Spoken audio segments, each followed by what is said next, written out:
অতিরঞ্জিত কোনো কিছুই ভালো না।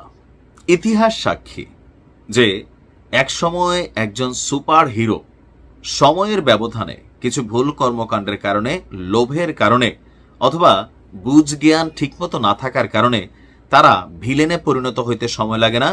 আর বাংলাদেশের রাজনীতির ইতিহাস তো এটা শিক্ষা দিছে, যেই জনগণ ফুলের মালা পরায় ওই জনগণ জুতার মালা পরায়, যেই জনগণ মাথায় রাখে ওই জনগণ খেদাইতেও পারে।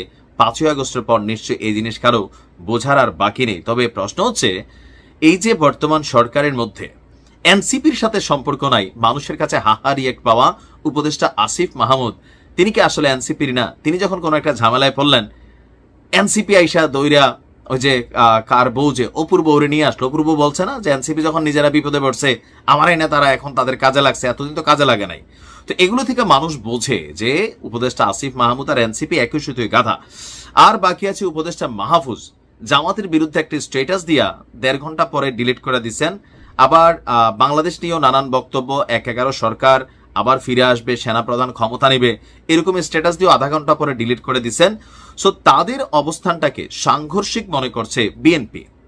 আজকে বিএনপি স্পষ্ট একটা বার্তা দিছে, আর এতে উপদেষ্টা আসিফ এবং উপদেষ্টা মাহফুজের জন্য দুঃসংবাদ হচ্ছে কি, একটি নতুন দলের সমর্থনকারী 2 জন উপদেষ্টা আছেন।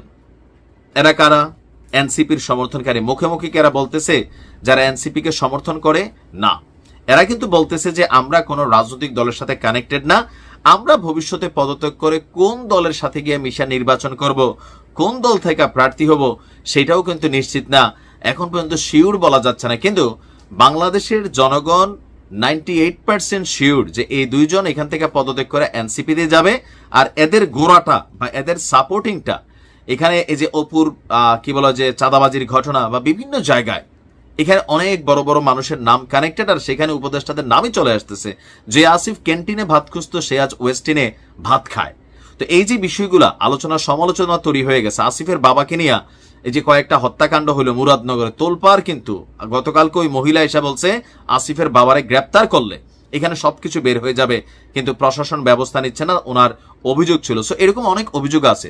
উপদেষ্টা মাহফুজের বাবার নামে অভিযোগ আছে, লোকাল আওয়ামী লীগ নেতাদেরকে উনি সাপোর্ট করেন, এখানে অনেক কিছু কিন্তু আমরা দেখছি। তো সবকিছু মিলিয়ে বিএনপি মনে করছে সরকারের ভেতর বসে ডক্টর ইউনূসের কান ভারী করা, অথবা এই যে এনসিপি বলতেছে নির্বাচন হবে না, এটা হবে না, সেটা হবে না, এই যে বিভিন্ন বক্তব্যগুলো দিচ্ছে উপদেষ্টারা, তো এখানে সরকারের ভেতরে সরকারের মধ্যে প্রভাব তৈরি করার জন্য এই 2 উপদেষ্টা গুটিবাজি করতে পারে, যাদের কারণে নির্বাচনকে সামনের দিকে গতিবান করার জন্য, বেগবান করার জন্য সরকারকে হিচকিচাইতে হইতে পারে। আর এই জন্য বিএনপি বলছে উপদেষ্টা পরিষদের নিরপেক্ষতা বজায় রাখার জন্য, মানে এখন যে আমাদের উপদেষ্টা পরিষদ আছে সেখানে বাকিরা মোটামুটি নিউট্রাল, তবে এই 2 উপদেষ্টা এনসিপির সাপোর্টার, তারা সরকারকে প্রভাবিত করে। এজন্য এই 2 উপদেষ্টাকে অব্যাহতি দেওয়া প্রয়োজন, তাদেরকে বহিষ্কার করতে হবে, অথবা তাদেরকে পদত্যাগ করায়, অথবা তাদেরকে অব্যাহতি দিয়ে যে তোমরা এনসিপির সাপোর্টার এনসিপিতে যাও। কারণ নির্বাচনের আগে উপদেষ্টা আসিফের হাতে 6টা মন্ত্রণালয়, মাহফুজের হাতে কয়টা মন্ত্রণালয় জানি না।